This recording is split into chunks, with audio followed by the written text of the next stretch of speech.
Bismillahirrahmanirrahim. Assalamualaikum warahmatullahi wabarakatuh. Alhamdulillah. Alhamdulillahilladzi akramana bil iman wa a'azzana bil islam wa rafa'na bil ihsan. Asyhadu an la ilaha illallah wa asyhadu anna Muhammadar Rasulullah. Allahumma shalli ala Muhammad wa ala alihi wa sahbihi ajma'in. Amma ba'd, yaqulullahu tabaraka wa ta'ala fi kitabihil karim. A'udzu billahi minasyaitonir rajim. Bismillahirrahmanirrahim. Ya ayyuhalladzina amanu taqullaha wa dharu ma baqiya minar riba in kuntum mu'minin. Wa qala Nabi sallallahu alaihi wasallam, la ya'tiyanna 'alan nasi zamanun la yabqa ahadun illa akala riba fa illam ya'kul asabahu min hubarihi. Sadaqallahul azim wa sadaqa rasuluhul karim birahmatika ya arhamar rahimin. Amma ba'd. Ibu-ibu hadirat jamaah majelis taklim Rabu Enjang ibu ya. Alhamdulillah dari siang. Rahimakumullah, yang insyaallah dirahmati oleh Allah Subhanahu wa taala dan yang saya hormati. Alhamdulillahirabbil alamin. Puji syukur kepada Allah Subhanahu wa taala. Pagi yang cerah ini dengan izin dan kemurahannya kita semua dalam keadaan sehat ya. Mari terus berdoa kepada Allah, semoga Allah terus berkenan melimpahkan nikmat dan nikmatnya kepada kita semua, wabil khusus nikmat sehat, sehingga kita dapat melaksanakan aktivitas kita sebagaimana pagi ini dengan lancar ya. Semoga tidak ada halangan dan rintangan, amin. Ibu-ibu hadirat rahimakumullah, pagi ini saya diminta untuk matur sebuah tema yang sangat amat sederhana, cuma cukup dengan 4 huruf, empat kata panjang itu, cuma 4 huruf ya, dan hurufnya RIBA, sederhana sekali. Dan memang persoalan itu dahulu sangat amat sederhana ya. Namun hari ini insyaallah, jadi tema itu sederhana, namun seiring berjalannya waktu menjelma menjadi raksasa, dan tentu tidak mungkin kita akan membahasnya ya, dari tahun ke tahun, karena persoalan itu diramalkan oleh baginda Nabi Shallallahu Alaihi Wasallam akan menjadi persoalan hidup bagi kaum muslimin yang sangat besar sampai akhir zaman. Bahkan di dalam hadis Nabi disebutkan diantaranya salah satu tanda-tanda akhirus zaman, yaitu membanjirnya aklur riba, membanjirnya orang yang memakan barang riba. Dalam riwayat yang lain, salah satu tanda min alamati sa'ah wa iya intisaru ta'amul birriba, membanjirnya transaksi. Kalau dulu persoalan baru sebatas makan dan minum, kemudian di riwayat yang lain menjadi ta'amul. Ta'amul itu transaksi ya. Intisaru ta'amul birriba, membanjirnya transaksi. Kalau sudah mencampur transaksi, tentu tidak sebatas urusan makan dan minum ya, dan yaitu namanya riba. Nah, bahkan sampai itu di dalam riwayat, bahkan Bukhari disebutkan dalam Hadis Nabi, layak tiana ala nasi zamanun, sungguh kelak akan datang satu masa, layak beko ahadun, tidak ada satu orang pun, tidak ada satu orang pun. Itu berarti semua, dan kita di dalamnya. Tidak ada satu orang pun apa? Illa akala riba, kecuali semuanya ikut makan riba. Masya Allah, ya kan? Wa illam yakulhu, kalau ada orang yang sangat berhati-hati. Waktu pasca peristiwa Gunung Galunggung, kita masih ingat, ya kan? Seorang ajengan di lereng Gunung Galunggung, ya kan? Tepatnya di dalam media ditulis namanya Kampung Sikijing. Ada seorang ajengan yang tinggal di sana. Ajengan itu kalau bahasa kita kiai, mempraktekkan hadis ini karena disinyalir tidak ada orang yang tidak makan riba. Ya, kalau toh dia tidak makan riba, dari dia tuh berusaha tinggal di jauh dari keramaian, ya, di lereng gunung.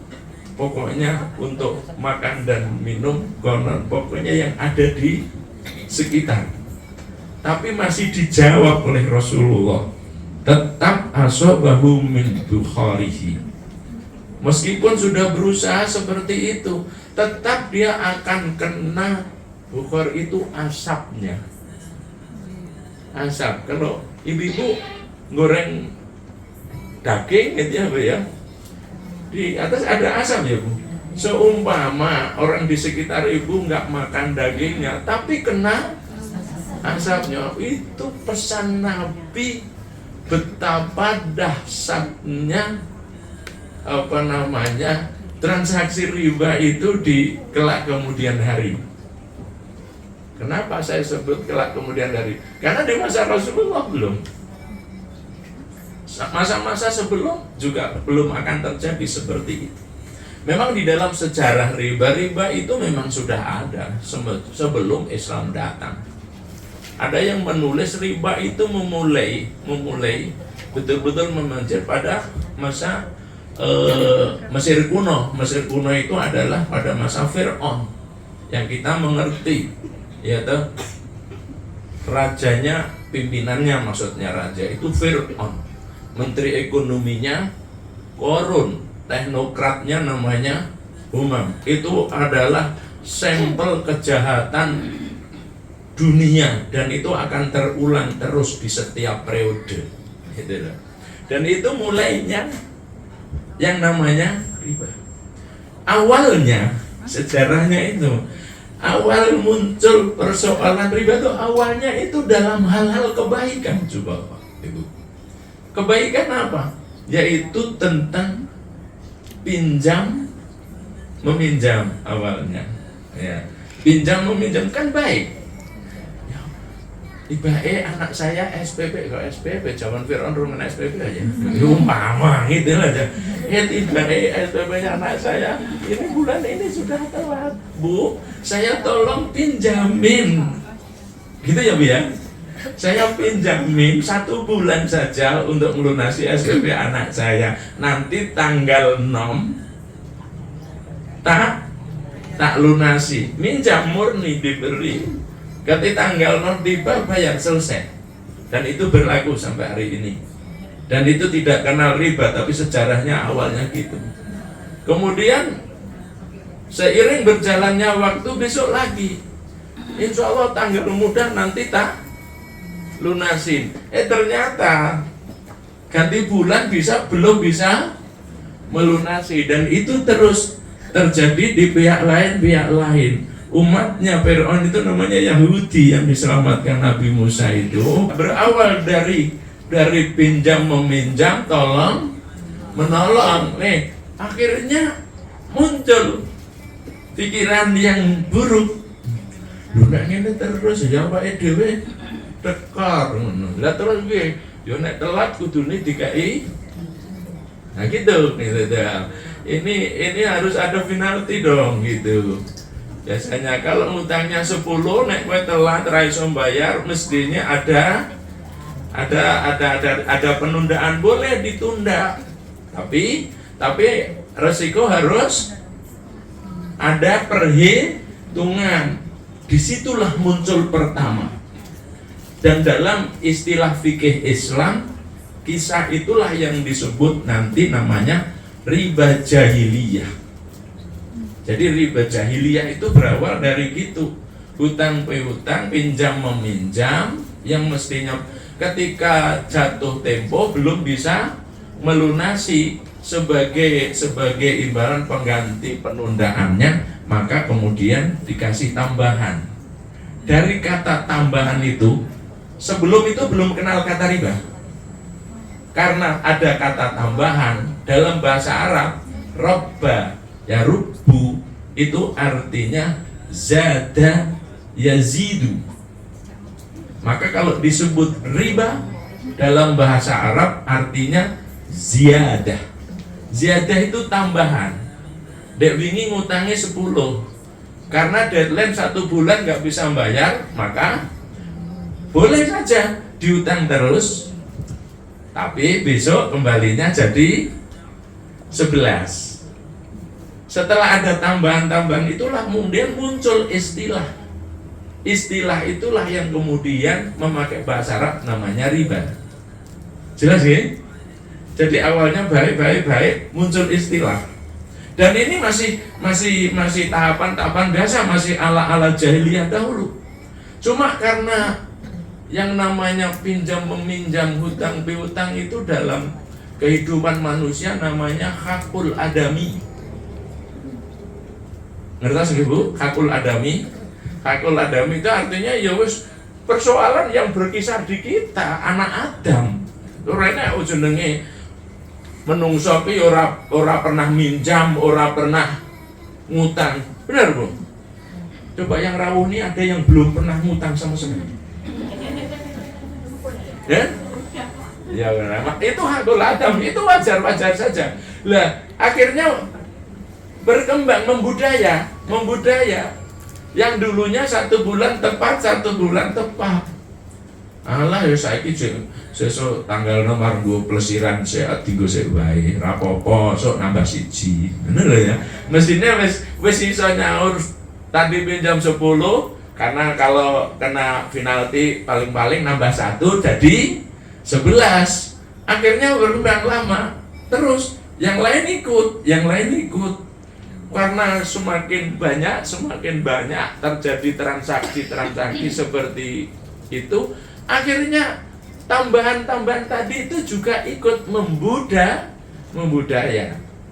Singkat cerita, setelah membudaya alih generasi, kemudian semi formal, kemudian di semi formalkan, komersialkan. Awalnya nggak komersial, saya butuh, panjenengan kok ketokin duwe, aku butuh tenan iki mepet, utang 10 ae kira-kira enek, oh nggih enten, ya kurlung sesuk wayahe enek dilung baleke, wis ndak ada apa-apa. Karena tadi ada nilai tambah, kemudian dari cerita ke cerita membudaya, memasyarakat, setan itu pinter banget. Akhirnya apa? Dilembagakan, meskipun non formal. Maka lahirlah dalam bahasa kita ada istilah rentenir, plecit, apa? Oh, wis modern ya pakai bank deh, plecitan, rentenir, lintah darat. Ya nanti di bab yang kedua itu mendering itu ada, iya betul ya wis mendering, lintah darat ya. Kemudian mambu modern sedikit meskipun terlalu modern. Apa? Bank plecit. Kemudian lama-lama menjadi formal, legal di bawah lembaga-lembaga negara yang kemudian bermunculannya yang disebut lembaga keuangan. Apakah itu yang namanya perbankan, BPR dan Pegadaian, apa mana ya? Ya yang jelas menjadi lembaga-lembaga formal. Begitu sejarah. Jadi sejarahnya seperti itu.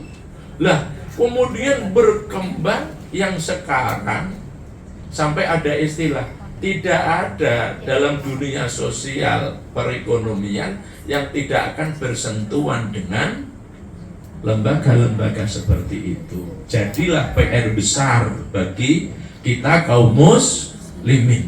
Warep ngati-hati yo cek ketabrak, sehingga sampai dikasih isyarat oleh Rasulullah, kalau kamu berusaha untuk menjaga diri semaksimal mungkin, paribasan ngantek tak rewangi, tinggal di tengah hutan jauh dari keramaian, tetap kamu kena debunya, tetap kamu akan kena debunya. Karena nekat sampai ketap akan kena debunya, akhirnya ada orang-orang yang frustasi dari menjaga iman. Kok menjaga iman kok frustasi? Maksudnya apa, Bu? Kalau sembah umumnya ngono, ya wis melak ngono. Sehingga Rasulullah sampai memprediksi gambaran, masih dalam hadis Bukhari, ya'ti ala nasi zamanun la yubalil mar'u ma akhadha minhu aminal halal amin haram. Sehingga nanti akan datang suatu masa di mana manusia-manusia itu sudah tidak lagi peduli. Tidak peduli bahasa lainnya apa, Bu? Cuek. Sudah cuek. Cuek atau tidak peduli terhadap apa? Apakah itu barang ini halal atau haram? Yang penting aku dapat. Hari ini sudah sampai tahapan itu. Saya kalau suruh ngaji gini sampai batasan ini, sesungguhnya wis ora iso ngomong meneh. Karena tidak ada lini dalam kehidupan kita yang akan lepas dari itu. Tetapi seorang muslim yang namanya ikhtiar untuk menyelamatkan diri dari api neraka itu tidak boleh ada kata berhenti. Sampai sakaratul maut masih diperintah untuk dituntun kalimat tauhid meskipun hanya Allah. Benar ya, Bu ya? Nah, maka Imam Syafi'i memberikan satu arahan yang luar biasa indahnya. Ini bukan ayat, bukan hadis. Kalau di dunia pesantren namanya usul fikih, kaidah usuliyah. Ada kaidah usuliyah yang berbunyi begini: ma la yudrikullahu la yatrukullahu, ma la tudrikullahu la tatrukullahu. Artinya, jika kalian tidak mampu meraih semuanya, maka ya jangan kau tinggalkan semua. Kalau kita tidak bisa menghindar yang babar blas wis ora apa, Pak? Ora tersentuh yang sama sekali, karena itu tidak mungkin. Ning yo job malah nyebur gitu loh. Malah yudrikulahu la tatarkulahu, itu indah sekali. Jika kalian tidak mampu meraih semuanya, jangan kamu tinggalkan semua. Lah artinya apa? Kita tetap wajib berikhtiar sesuai dengan kemampuan. Sebenarnya yang akan saya aturkan cuma ini. Karena apa? Nggak mungkin kita menghindar itu seperti itu. Tetapi ikhtiar tetap ada. Jika kita tidak mampu menghindar semua, ojo kemudian pasrah bongkoan lah ya wis umume ngene ya aku melok ngene. Itu namanya bukan prinsip orang beriman. Ya itulah namanya malah yudrikulahu la tatarkulahu. Jika kalian tidak mampu meraih semuanya, jangan kau tinggalkan semuanya. Apa yang bisa kita lakukan sekarang? Hari ini yang dapat kita lakukan mengenal, barangkali kan gitu ya. Saya itu susah sekali kalau sudah suruh. Ada satu majelis taklim di daerah Karanganyar saya. Jadi temanya Ad-Daruriyah, itu artinya tentang hal-hal yang berbahaya di dalam Islam. Ya satu di antaranya judulnya itu adalah bahaya riba. Ya kita mungkin banyak sebatas mengenal. Ya, karena apa? Karena praktek yang sesungguhnya ya kita sendiri semuanya, gitu loh ya. Nah itulah. Satu yang perlu dikenal yaitu firman Allah surat Al-Baqarah 278.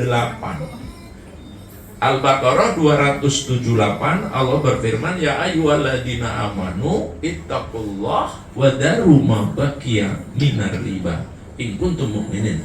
Hai orang beriman, bertakwalah kalian dan tinggalkan, bahasanya itu tinggalkan segala bentuk riba. Tinggalkan segala bentuk riba in kuntum mu'minin, jika kamu benar-benar beriman. Ya. Jika kalian benar-benar beriman. Ayat-ayat riba di dalam Al-Qur'an cukup luar biasa banyaknya. Mengapa? Karena apa? Karena la'ana Rasulullah sallallahu alaihi wasallam akilur riba wa muwakkiluhu wa katibuhu wa syahiduhu wa qala hum sawa'un. Karena Rasulullah melarang riba itu dengan kalimat la'ana, karena Allah akan melaknat orang yang bermain riba, yang mewakili, yang menulis. Kalau ada pimpinan, ada sekretaris, coba ya. Kemudian yang menghitung bendaharanya. Ayo, kena semua. Wa katibuhu wa syahidu, lalu saksinya. Setap. Wa kulluhum sama. Semuanya itu adalah sama. Maka panjenengan kalau mau mengikuti kisah-kisah para pemakan riba, nanti jawabannya la'anah. Jawabannya mesti la'anah. La'anah itu dilaknat oleh Allah. Duit banyak, rumah mewah, tapi hati sekecil hati jangkrik. Tiap hari sambat, tiap hari mengeluh. Ya, baru hujan ngeluh, hari ini nggak hujan kok panas, ngeluh nih. Karena piye? Udah ngeluh, panas ngeluh. Nek ibu-ibu waktu pas ngeluh, pas hujan atau pas terang? Pas hujan, iya kan? Kemarin nggak bisa mengerti, ya habis hujan gitu. Memangnya kan terang terus. Sampai yang itu orang ngerti, Pak Tani butuh hujan. Jangan diukur kita. Ada yang maunya itu apa? Hujan terus itu Pak Tani. Sampai orang ngerti. Bakule kerupuk pengen terang. Coba. Rene terang terus. Bakule kerupuk kan mangan apa? Sampai apa ringi?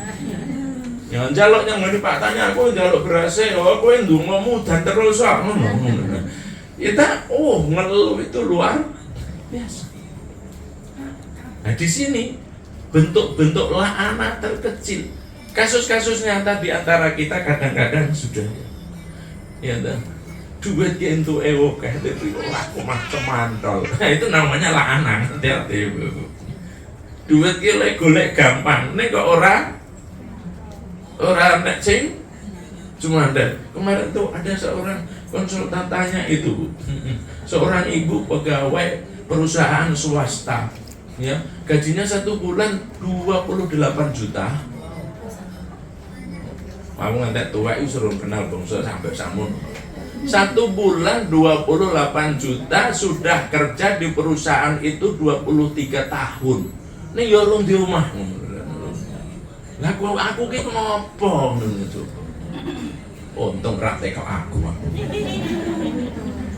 Lah nek kok Pak Mul apa kowe Dracula aku ya. Aku nggo mangan apa 23 juta. Waktu itu sampai ditanya, hari ini tanggal belum gajian, tanggal tua.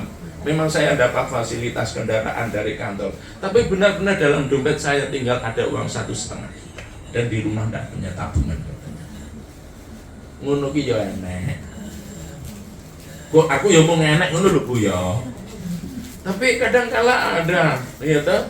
Ya kita maksudnya ya umpamane aku nek sing ngancani ngono lho Bu ya. Kadang-kadang ya ini pegawai nunjang-nunjang ya toh.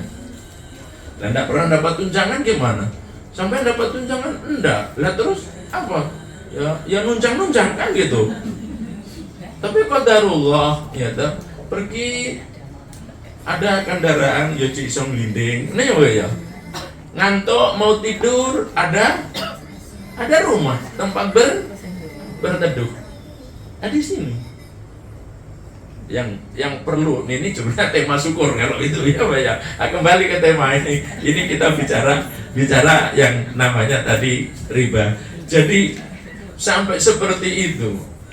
Kalau hari ini kita tiap hari mendengar namanya berita musibah, musibah. Dalam hadis riwayat Imam Hakim sampai disebutkan idza doharo zina war riba fi qaryatin faqad ahalu bikum bi adabillah.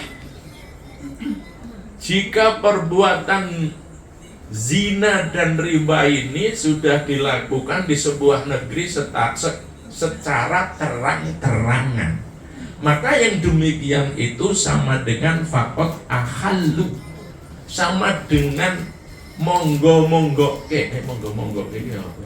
Bahasa Jawa bro, minarake. Paham ibu-ibu, minarake. Monggo pinara, sing dimanggake, sing dipinarake apa? Ada billah, adab Allah. Bismillahirrahmanirrahim. La yadurru ma'a ismihi syai'un fil ardi wala fis sama' wa huwa samiul alim. Oke, selesai. Sekarang pengertian riba. Jadi kembali ke tema, riba itu artinya yaitu ziyadah, yang berarti bertambah. Sejarahnya tadi sudah saya awal. Jadi cerita awalnya itu seperti itu. Sehingga yang populer dalam ilmu fikih tadi yang disebut namanya riba jahiliyah. Dalam ilmu fikih disebutkan oleh Imam Qatadah, karena riba fil jahiliyah ayakuna lirajuli ala rajuli haku ila ajalin wa idza halal ajal qala ataqdi am turbi wa in qada akhadha wa illa zada fi haqqihi. Itu mau pakai fikih apa saja sepakat. Definisi riba awalnya adalah riba jahiliyah, yaitu apa? Yang disebut riba jahiliyah itu adalah seorang yang mengadakan transaksi pinjam meminjam dalam tempo tertentu. Aku minjem duitmu sesasi, umpamanya gitu ya. Nah, ketika 1 bulan belum dibayar, maka yang punya uang menawarkan 2 cara. Kalau hari ini kau lunasi, ambil uangmu, selesai urusanmu. Jika hari ini kamu belum bisa melunasi, maka kamu harus akan nambah dan hutang boleh kau lanjutkan. Itu paling populer dan inilah dasar riba pertama kali. Terus tadi seperti yang saya ceritakan tadi, berkembang dan akhirnya menjadi persoalan umum, lalu melembaga. Dari lembaga itulah yang kemudian lahirlah macam-macam riba. Nah, oke. Macam-macam riba itu sebenarnya dibagi hanya menjadi 2. Ya kan? Satu riba dalam jual beli dan yang kedua riba dalam hutang piutang. Awalnya gitu. Jadi saya ulang Ibu, riba itu hanya ada 2. Ini saya mencoba meringkas ringkes. Kalau nggak diringkas 3 semester nggak rampung. Semester tidak rampung. Karena macam nanti perdagangan yang ada di masyarakat itu. Apalagi sampai hari ini, sampai yang namanya dipenjol dan yang belum tahu namanya. Orang-orang setua saya sudah tidak bisa ngikutin itu. Kalau ibu-ibu yang masih 17-an ini 17 pakai tulas pindu? Apa ada yang pitulas pindu? Untuk telas pipi kendo. Wes ora iso jangkau bentuk riba kelas penjol itu, Pak. Namanya yang kemarin terangkat isu bersama 99 itu ya apa saja. Itu semua sebenarnya adalah intisarul ta'amulur riba. Yang kita udah nggak mampu ngikutin. Mohon maaf untuk saya nggak mampu ngikutin. Ngikutin penjol itu cuma berita kok.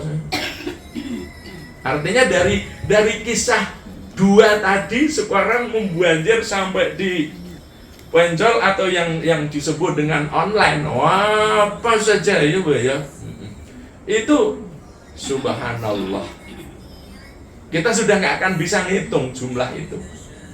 Namun karena tadi sudah saya awali, Kalau kita tidak mampu meraih semuanya, jangan kamu tinggalkan semua. Makanya kita berangkat dari nilai dasarnya saja. Nilai dasarnya riba itu hanya ada dua. Satu dalam hal jual beli, yang kedua dalam hal pinjam meminjam. Oke. Dalam hal jual beli dibagi menjadi dua yang paling dasar. Tapi kalau nanti dirinci itu puluhan lagi, malah rasi doiling wis.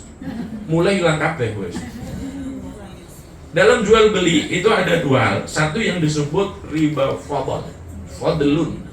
Yang kedua disebut riba nasi'ah. Riba nasi'ah. Oke, ya. Apa sih yang disebut riba fadl? Riba fadl adalah pertukaran antar barang yang sejenis dengan kadar atau takaran yang berbeda, dan barang yang dipertukarkan adalah termasuk barang-barang ribawi. Angel banget, mesti lali kabeh kamu balik. Contoh aja. Contoh. Nanti kalau udah contoh kita bisa ya Bu ya. Iki ya wong kutha kabeh. Nek rada kidul ngono mesti tak contohke iki wong sawah, ya. Umpamanya ibu tukar beras ketan 1 kilo dengan beras IR. Nek beras ketan 1 kilo nilainya untuk diberikan beras IR berapa? Yang 2 kilo gitu. Itu namanya fadl, itu namanya riba. Bukan dalam podo-podo beras, tapi karena kualitas rojo lele 1 kilo IR ento 2 kilo. Kalau barter seperti itu maka disebut riba. Ya memang dulu itu tradisi sekali. Awalnya saya kan ini bikin sejarah. Kemudian kalau contoh rodo mentereng, ya tak rodo mentereng menjelang Idul Fitri. Wah iki sesuk nyanggone desa ponakan-ponakan golek-oleh duite kudu goleke sing anyar-anyar. Kita membawa uang ya 100.000, kita tukarkan di pinggir jalan Slamet Riyadi dengan pecahan 5.000. 100.000 itu kalau ditukar pecahan 5.000 dapat berapa lembar, Bu? Itu? Jadi dapat kok angel mentah ya 20. Entuk mestine entuk 20 lembar, tapi sama yang ada di Slamet Riyadi karena dikasar sampean cuma entuk 19 lembar. Oh malah 18 loh. Pengalaman tuh alhamdulillah. Ini sih pengalaman gitu. Dapatnya 18. Itu namanya riba. Sabun? Yes. Nanti supaya pengembangannya wis ora akan mampu. Sing tua-tua itu ora iso itu di media itu wis namanya dari zaman kemarin apa Pak Bu namanya? Oh, railing toh sampean ya. Itu bentuk-bentuk riba yang wis ora umum kayak. Yang kedua riba nasi'ah. Tadi namanya riba fadl. Riba fadl. Riba nasi'ah itu apa? Yaitu penangguhan penyerahan atau penerimaan jenis barang ribawi dengan jenis barang ribawi yang lain. Ngoten, ya. Wis rasa diling-ling definisi ini. Wis saiki contoh ngono ya ta. Contoh. Ini barang. Kalau sampean beli cash sekarang harganya 10. Kalau ditunda, kalau tidak cash 11. Kan berarti 10 jadi 11. Kalau gitu wis aja tekok sih, itu nanti. Makanya nanti jawabannya mengapa sekarang muncul namanya bank syariah, mengapa ada jasa keuangan syariah, itu jawab yang seperti itu. Nanti jawabannya di dalam akad. Barang itu haram bisa menjadi halal jika memang akadnya melalui akad syariah yang diajarkan dalam Islam. Tapi ini kan kaidah dasarnya dulu, nih. Jadi penangguhan hutang atau pembayaran yang ditunda Ya gampangannya kan gitu. Nek cash 10, kalau nggak cash 11. Pada tahap-tahap tertentu nanti ada solusi dalam syariat. Tapi ketika tahapan itu tidak terkendali, maka disebut adafan mudha'afah nanti. Ada yang sampai berlipat ganda. Nanti terkena di dalam surat surat Ali Imran 130. Nah, itu namanya berlipat ganda. Itu namanya bangklecit. Ya, sekali tunda, tundaannya dilipatkan sampai akhirnya bawa wis ra ketok. Iya dah. Nah, itu nanti ada. Oke, yang kedua namanya riba dalam hutang piutang. Riba dalam hutang piutang itu ya hanya ada dua jenis pokok secara syar'i. Ini nanti kenalnya 4. Dalam hutang piutang itu namanya satu riba qordun. Qordun itu aslinya jadi pinjaman. Qord. Yang kedua namanya riba nasi'ah, yang menjadi embrio dari segala bentuk riba tadi. Apa riba qord itu? Kita mulai. Riba qord adalah suatu manfaat atau tingkat kelebihan tertentu yang disyaratkan terhadap yang berhutang. Yang tadi kan populer, ada janji gitu. Aku, bahkan sekarang oke, nek kono, ibu-ibu itu ada yang hafal katanya. Nek kono 1%, nek kono 6%, nanti ngerti. Karena persaingan itu juga berlomba sebagaimana. Lah ngene iki nek awake dhewe ora ngerti lak wis anggere. Lah kono 1%, kono bae. Terus minimal kita ini ngerti, nek wis ngerti kok ya nekat, memang angel kandhanane wis ngono. Iya, lah angel kandhanane karo ngeyel ya apa bedane. Makanya ini kan dari kalau kita tidak mampu menguasai semua, dan saya nggak mampu. Ya toh. Ini kalau jamaah pengajian apal papat tur dijogo tenan udah baik. Ngerti dia Pak ya? Itu namanya yang pertama qard, yaitu qard itu sekarang melembaga sampai hutang di bank itu. Udah ngerti. Pamannya hutangnya 100 ya. Nanti kena ini, nah, waktu bayar sudah tahu sampean ora usah dihitung itu di komersial gitu. Nah 1 bulan nanti jatuhnya semene. Itu namanya hutang piutang. Hutang 10 balik bayarnya sebelah. Jadi yang mirip, cuma bedanya tadi di transaksi jual beli, di sini dalam transaksi hutang piutang. Yang kedua disebut riba nasi'ah, yang mirip-mirip saja tapi bentuknya hutang piutang, karena nasi'ah itu artinya dia tambah tumbuh tadi, gitu. Itulah yang disebut nganah nih. Dalam kehidupan sosial tidak mungkin kita. Awalnya dari nilai-nilai sosial, tapi lama-lama dijadikan dilembagakan. Ketika terlembaga maka menjadi sebuah profesi. Ketika menjadi profesi di situ profesi itu karena memang niat, baik mau minjam maupun menyimpan sama-sama pengen cari apa? Yang dicari adalah tambahannya. Itulah dalam definisi Islam disebut riba. Padahal kita tidak mungkin hari ini menghindar dari namanya perbankan. Nek riba harus, ya harus, nek ra iso kabeh ya sa'i. Soalnya tadi kan gitu. Namanya perbankan. Apa sekarang itu semua lah, kita tidak mungkin akan membawa uang. Wong lewat jalan tol aja ra entuk nganggo duit ta kemana nih?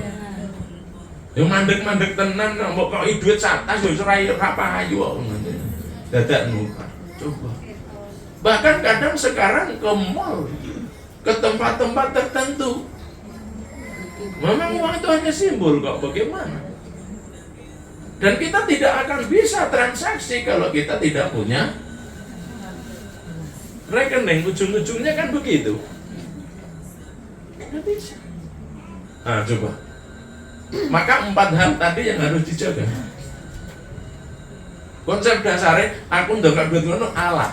Ketika alat, yang namanya peso kalau di dapur ibu-ibu untuk potong sayur kan gitu ya Bu ya. Tapi kalau di tangan gali potong dulu. Makanya artinya nggak mungkin kita menghindar dari dunia perbankan. Tinggal lihat sampai yang dongak duit di situ karena apa? Supaya aman, apa supaya biar ada ngendoke. Maka ada istilah yang disebut deposito ziyadah berarti riba. Yang meskipun di kalangan para ulama, mulai dari yang namanya ulama Al-Azhar di Mesir sampai di kalangan ulama kita nasional, yang namanya perbedaan pendapat tetap ada. Ada yang menghalalkan, ada yang mengharamkan. Tapi fatwa MUI semuanya haram. Ya ini ilmu loh dulu ya. Mereka yang berpendapat ada yang halal itu karena yang ada di sana, uang yang ada di bank itu bukan ditumpuk di situ. Itu adalah uang yang juga ditransaksikan dalam bentuk bisnis, dalam bentuk perputaran dunia usaha. Sehingga kalau untuk usaha ada untung, maka ini berarti namanya menjadi bagi untung. Maka di dalam bank syariah sebenarnya cuma baru beda nama. Di sana bunga, di sini namanya bagi hasil, kan? Tapi itu syar'i, itu yang syar'i gitu loh. Karena nggak mungkin menghindar itu. Sekarang banyak teman-teman kita ini kantongnya kodong, belum randidit, ini dia kertu, apa ya? Lah itu, lah kalau ada kartu masa nggak ada rekening? Rekeningnya tuyul apa? Malah sampai dihapusi meneh nanti. Artinya dan banyak transaksi sekarang dalam nilai-nilai sosial itu sudah tidak dibutuhkan lagi uang cash. Artinya kita tidak mungkin menghindar dari yang namanya gayung karena dunianya sudah seperti ini ya Bu ya. Iya. Oh kita haji itu ya, mau beli kambing aja saiki pakai bank ya toh. Gitu Bu. Wes suka ngirim masuk ke kono klik wes ngono. Pulang demen nggih jadul aku ngono. Gimana? Ini uang korbannya langsung saja di sorah. Cari orang yang bisa beli kambing. Aku urung mesti 5-10 tahun lagi akan bisa hadir menunaikan ibadah haji seperti gini aku. Omong golek wong tuku wedhus mosok kelakon ngoten. Ya nekat beli kambing saja, ternyata banyak jasa tukang membelikan kambing. Umpama itu kan karena ada ikhtiar Allah memberi jalan. Kalau memang sudah ikhtiar tidak ada jalan, mau buat apa lagi? Gitu? Ya ini nah. Oke. Maka monggo hal-hal ya saya sebenarnya yakin panjenengan sedaya pun ngerti pikir baik ora wis ngerti apa aku mau cuma memberi apa istilahnya Bu, memancing saja sampai ini ngerti mbok ya wis tanggane kono ya gawene ngene aku riba aku ya. Jadi seperti itu di tengah masyarakat kita. Nah, Allah padahal baik masih ada menit ini bahaya riba itu subhanallah. Ibu-ibu saya cuma ingin bacakan saja. Jadi satu keberkahan yaitu hilangnya keberkahan. Nah, ini harus kita yakini selama rezeki kita ini masih bersama riba, yakin tidak akan berkah. Wes enek-enek.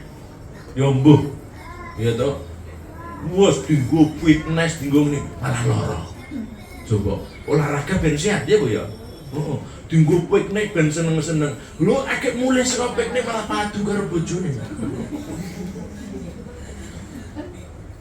Lho, enak ya Bu ya.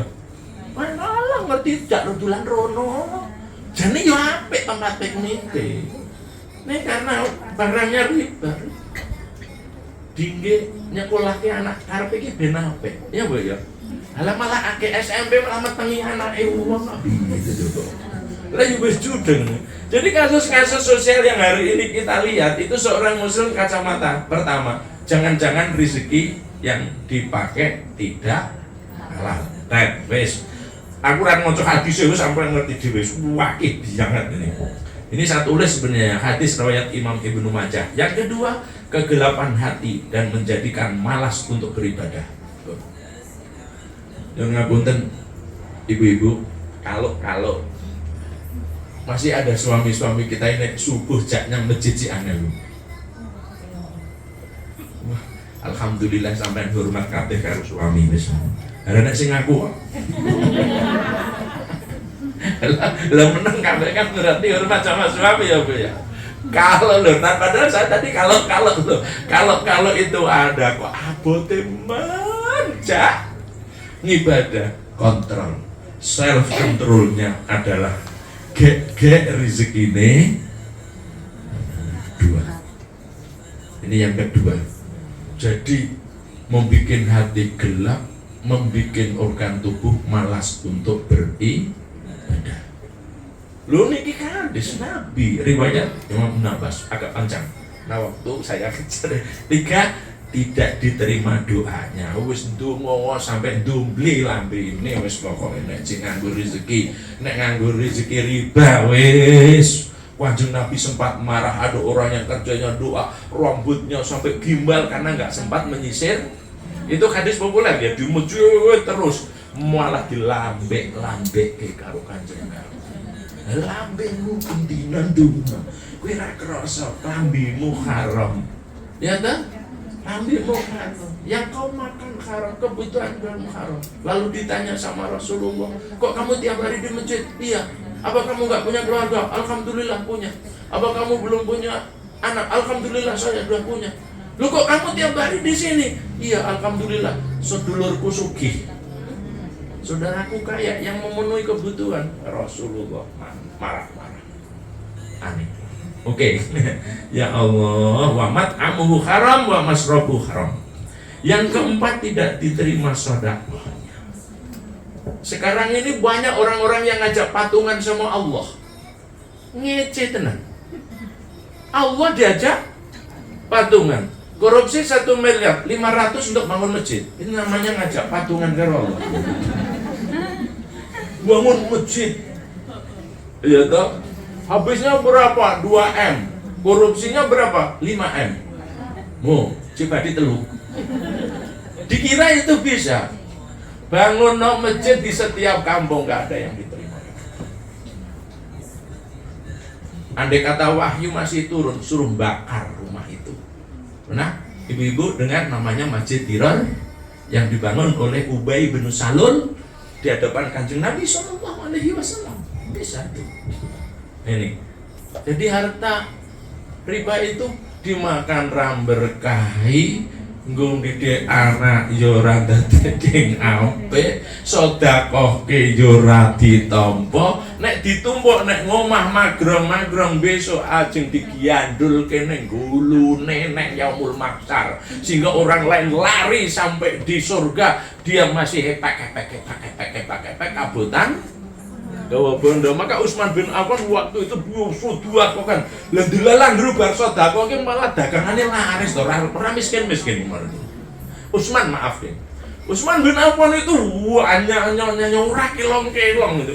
Dia khawatir aku besok ke surganya ke belakang sendiri. Kenapa? Saya takut digandulin oleh harta.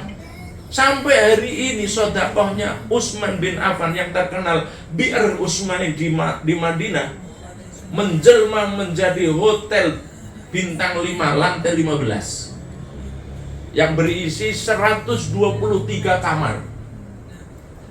Jadi Utsman bin Affan itu sudah 14 abad silam, namanya sedekah jariah itu sampai hari ini mesti mengalir.